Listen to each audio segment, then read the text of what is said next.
Kalau 10 tahun lalu Anda rutin menabung 1 juta rupiah per bulan ke saham atau ETF Amerika, kira-kira sekarang jadi berapa ya?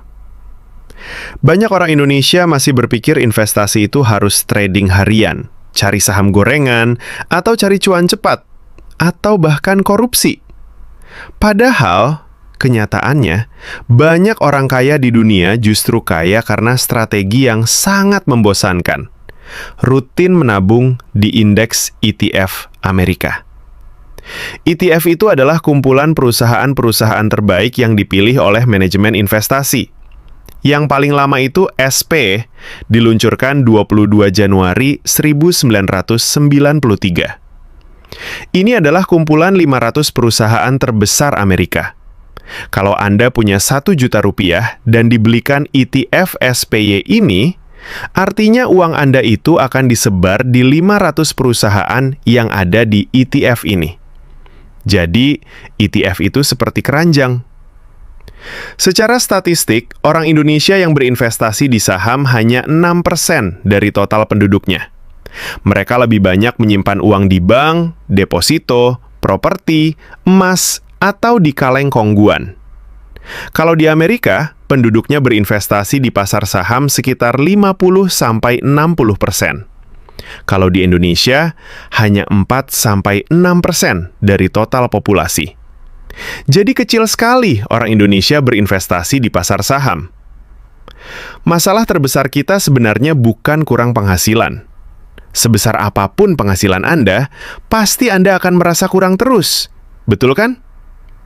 Masalah terbesar adalah uang kita itu terus kalah oleh inflasi dan mata uang asing.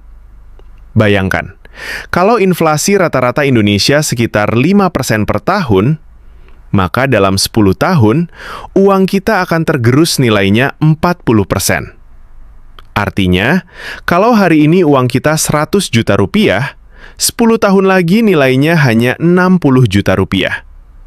Makanya kalau uang hanya ditaruh di tabungan, sebenarnya kita pelan-pelan menjadi lebih miskin. Dan ada masalah kedua. Rupiah terus melemah terhadap dolar dalam jangka panjang. Rata-rata per tahun, uang rupiah tercinta kita ini terdepresiasi atau tergerus sekitar 4%. Dulu, tahun 1997, 1 dolar 5.000 sampai 6.000 rupiah. Sekarang, sudah sekitar 17.300 rupiah.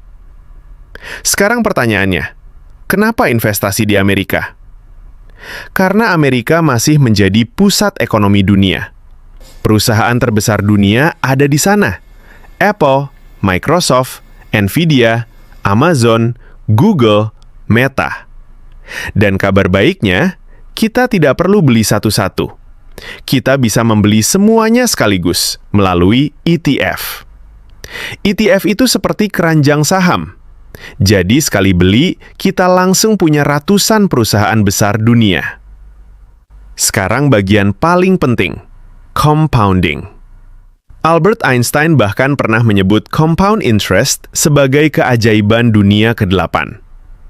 Contoh sederhana, kalau Anda investasi 10 juta rupiah per bulan, dengan return rata-rata 10% per tahun, dalam 20 tahun hasilnya kira-kira bisa mendekati 7-8 miliar rupiah. Dan itu belum termasuk kemungkinan rupiah melemah terhadap dolar. Inilah kenapa banyak orang kaya membeli aset produktif, lalu membiarkan waktu bekerja. Bukan trading setiap hari. Kesalahan terbesar investor pemula adalah mereka ingin cepat kaya. Hari ini beli saham A, besok pindah saham B, minggu depan FOMO kripto, bulan depan ikut saham gorengan. Padahal, kekayaan besar biasanya dibangun dengan dollar cost averaging, DCA, atau menabung yang disiplin, konsisten, sabar, dan dalam waktu panjang.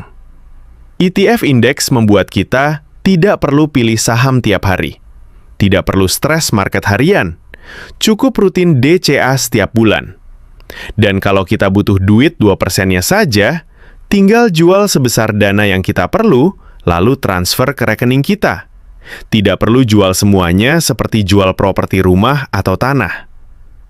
Kesimpulan, menabung di ETF menurut saya adalah salah satu strategi paling realistis untuk membangun kekayaan jangka panjang, dan tentu untuk anak dan cucu. Bukan cepat kaya, tapi kaya perlahan, stabil, dan sustainable. Yang penting, mulai dulu, konsisten, jangan panik saat market turun, dan berpikir 10-20 tahun ke depan. Karena di dunia investasi, waktu lebih penting daripada timing. Kalau teman-teman suka video seperti ini, jangan lupa like, subscribe, dan share ke teman atau keluarga yang masih bingung mulai investasi. Nanti kita lanjut di video-video selanjutnya.